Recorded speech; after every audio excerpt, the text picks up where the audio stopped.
Welcome student, स्वागत है आप सबों का हमारे यूट्यूब चैनल जूनियर गाइड में।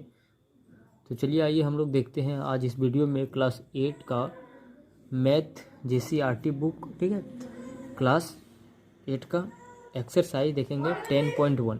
चलिए पहला क्वेश्चन देखते हैं क्या दिया है। पहला क्वेश्चन है कि जांच कीजिए कि निम्नलिखित सरणी अनुक्रमानुपाती है या नहीं। अनुक्रमानुपाती मतलब यानी कि सीधा है कि नहीं, डायरेक्ट प्रोपोर्शन है कि नहीं है, ठीक है। तो ये हम लोग को चेक करना है, ठीक है। डायरेक्ट प्रोपोर्शन यानी कि सीधा समानुपात।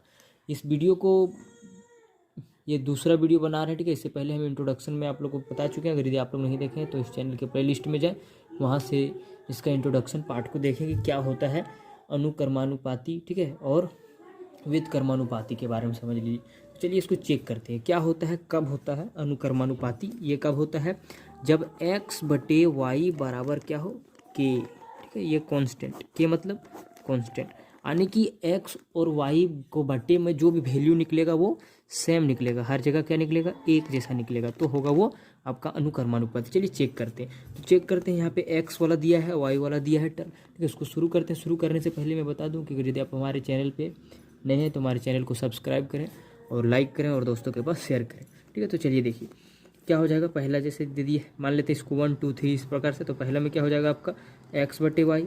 तो x बराबर कितना है 2/6, काटता है तो काट दीजिए। एक यहाँ पे 3 कितना हो गया 1/3, ये निकला। दूसरा इसी तरह देखेंगे तो क्या हो जाएगा 3/9 होगा। तो 3/9 काटते हैं तो कट जाएगा, देखिए कितना हो जाएगा 1/3। फिर इसी तरह से तीसरा देखते हैं, ठीक है। तीसरा में क्या है कि 5/15, इसको काटते हैं तो कटेगा, तो ठीक है, देखिए कितना हो जाएगा 1/3।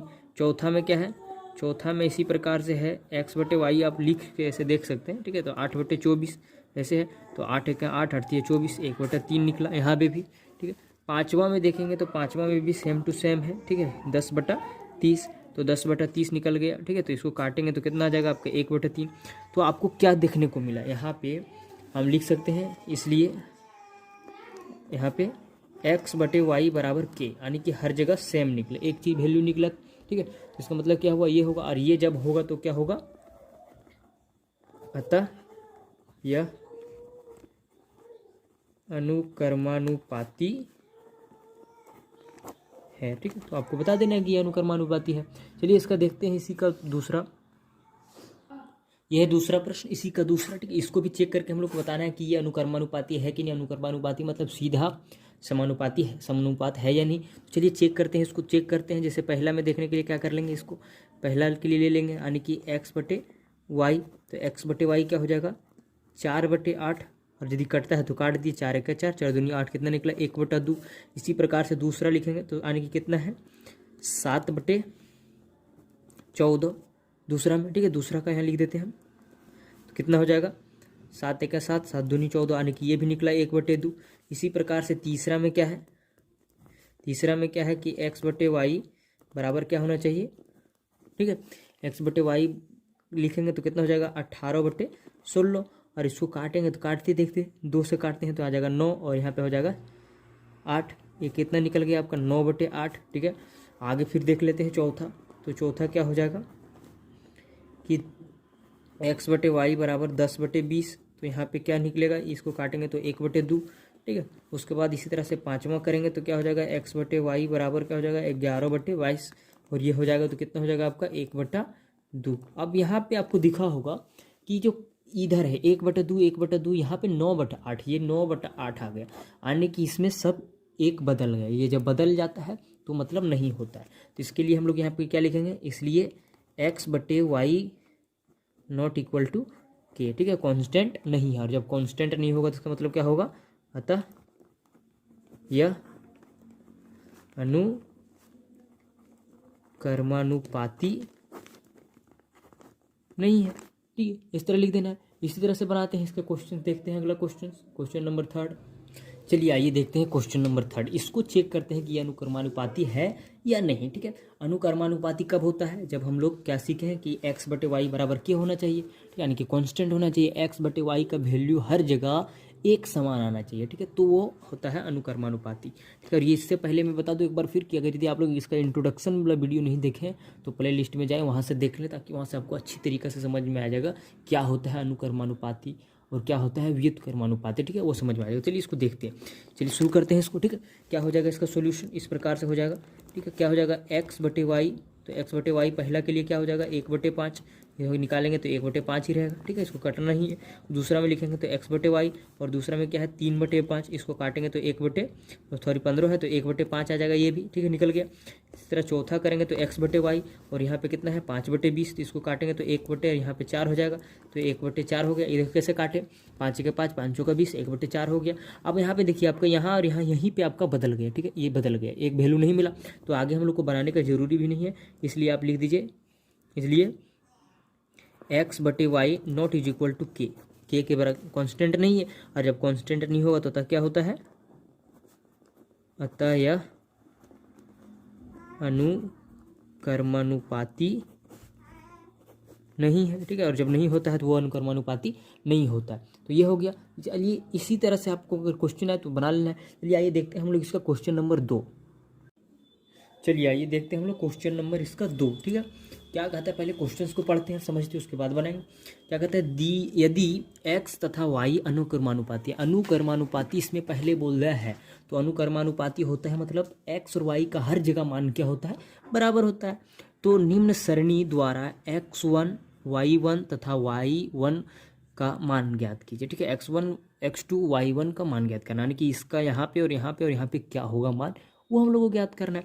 देखिए x/y इस तरह दे दिया है सर ने, ठीक है, तो आप लोग को, तो हम लोग कैसे इसको बनाएंगे, क्या जानते हैं, हम जानते हैं यहाँ पे, आप जैसे जानते हैं यहाँ पे क्या क्या जानते हैं आप पहले लिख लीजिए, ठीक है। हम जानते हैं, ठीक है, हम जानते हैं, आप लोग जानते हैं, क्या जानते हैं कि जब अनुकर्मानुपाती होता है, ठीक है, अनुकर्मानुपाती होता है, ठीक है, जब अनुकर्मानुपाती होता है तो क्या होता है, x/y बराबर कांस्टेंट होता है, हर जगह x बराबर y बराबर कांस्टेंट होता है। तो यहाँ भी हम लोग लिख सकते हैं, ठीक है, क्या लिख सकते हैं, 3/12 बराबर x1/20 लिख सकते हैं कि नहीं लिख सकते, बिल्कुल लिख सकते हैं। तो हम लोग को निकालना क्या है, इसको आप कर देंगे ऐसे, क्रॉस मल्टीप्लीकेशन कर दीजिए, या फिर क्या करना है आपको, देखिए यहाँ से डायरेक्ट हम निकाल देते हैं, कैसे निकलेगा, ठीक है, डायरेक्ट निकलेगा, कैसे निकलेगा ये देखिए, अब यहीं से डायरेक्ट निकल जाएगा आपका, क्या निकलेगा, 20 को जब गुना, ये इधर गुना भाग में है, उधर जाएगा तो क्या हो जाएगा, गुना हो जाएगा, यानी कि 3/12, और ये ऊपर में आ जाएगा गुना में, बराबर आपका x1 बच गया यहीं पे, ठीक है। ये बात तो समझ में आ गया होगा, ठीक है, और नहीं समझ में आया होगा तो इसको आप डायरेक्ट ऐसे ऐसे गुना करके निकाल सकते हैं ऐसे x का मान। अब x का मान निकालने के लिए क्या करना है, देखिए इसको काट देते हैं, कितना हो जाएगा, 3 × 1 = 3, 4 × 3 = 12, ठीक है। अब 4 × 1 = 4, 4 × 5 = 20, ठीक है। x1 का मान कितना निकल गया, यानी कि आपको लिख सकते हैं कि x1 बराबर 5, x1 बराबर कितना निकल गया, 5। अब देखिए यहाँ पे x1 बराबर 5 निकल गया, तो यहाँ पे कितना हो जाएगा, वैल्यू 5 हो जाएगा, होगा कि नहीं होगा। और फिर से क्या हो जाएगा, अब यहाँ पे आपका x1/20 बराबर होगा x2/28, ये होगा कि नहीं, क्योंकि हर जगह कांस्टेंट है, तो हर जगह जब कांस्टेंट है तो लिख दीजिए। और यहाँ पे जो वैल्यू आया था आपका कितना आ गया था, x1 बराबर 5/20 और बराबर क्या है, x2/28, ये हो गया बात, ठीक है। अब ये होता है, अब इसको भी उसी तरह से करेंगे, इसको उधर ले आइए, डायरेक्ट ले आते हैं हम लोग, ठीक है। देखिए एक भाग में इधर आएगा तो गुना हो जाएगा, यानी कि 5 × 28 हो जाएगा, और बटे क्या होगा, 20 होगा। इधर बचेगा जो आपका x2, वो x2 रहने दीजिए यहीं पे, ठीक है। देखिए काटेगा तो काट दीजिए, 5 से काटेंगे तो 5 × 1 = 5, और ये कटेगा तो 5 × 4 = 20, ठीक है। और 4 से काट देंगे तो यहाँ हो जाएगा 7 × 4 = 28, यानी कि x2 का मान कितना निकल गया आपका, 7 निकल गया। x1 का मान 5, x2 का मान 7 निकल गया। यहाँ से क्लियर है आप लोग, ठीक है, समझ में आ रहा है, ठीक है। अब x2 का मान जब निकल गया 7, तो यहाँ पे कितना वैल्यू हो जाएगा, यहाँ पे आपका 7 हो जाएगा, ठीक है। तो और हम लोग क्या इधर आप आगे बता देते हैं, हम देखिए यहाँ पे अब क्या हो जाएगा, x2/28 ऐसे लिख सकते हैं, बराबर 9/y1 ऐसे लिख सकते हैं, ठीक है। अब x2 का मान हम लोग को पता है क्या है, 7 है, तो 7/28 लिख देंगे, बराबर क्या हो जाएगा, 9/y1, ठीक है। अब देखिए यहाँ पे इसको समझिए, ठीक है। अब इसको क्या कीजिए, ऐसे क्रॉस मल्टीप्लिकेशन कर लीजिए पहले, ठीक है, कर लेते हैं। तो क्या हो जाएगा आपका, इसको उधर भेज देंगे तो क्या हो जाएगा, यानी कि इसको पहले लिख देते हैं 7 गुना वाई हो जाएगा, y1 बराबर क्या हो जाएगा तेरा 28 गुना 9 होगा कि नहीं होगा, बिल्कुल होगा। आगे देखिए अब y1 बराबर क्या हो जाएगा, यहाँ पे 28 गुना 9 है ये है, और ये 7 इधर गुणा में तो इधर आ जाएगा तो भाग में हो गया। अब काट देते हैं, 7 के 7 7 चौका 28, यानी कि y1 का जो मान निकला वो कितना हो जाएगा 9 चौक 36, ठीक है। तो यहाँ पे कितना हो जाएगा 36, तो यहाँ पे कितना निकल जाएगा 36, तो आप लोग को यहाँ निकल गया, ठीक है। यहाँ लिख दीजिए आप अतः करके, ठीक है, आप दिखा दीजिए अतः करके।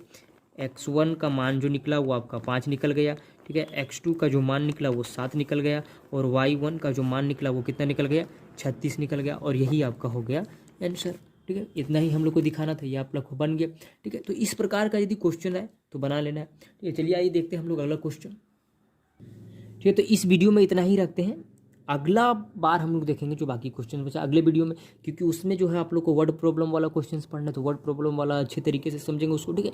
और ये उम्मीद है कि आप लोग को अच्छी लगी हो, ठीक है। वीडियो तो अच्छी लगी हो तो लाइक करें, और अगर नए हैं चैनल पे तो सब्सक्राइब करें, और दोस्तों के पास शेयर करना ना भूलें, क्योंकि आप अगर दोस्तों के पास शेयर करते हैं तो उसको भी पढ़ने का मौका मिल जाता है, और अगर आपके वजह से किसी को पढ़ने का मौका मिलता है तो आप वो ज़रूर काम करें, ठीक है। तो फिर मिलते हैं हम लोग अगले वीडियो में, तब तक के लिए अलविदा।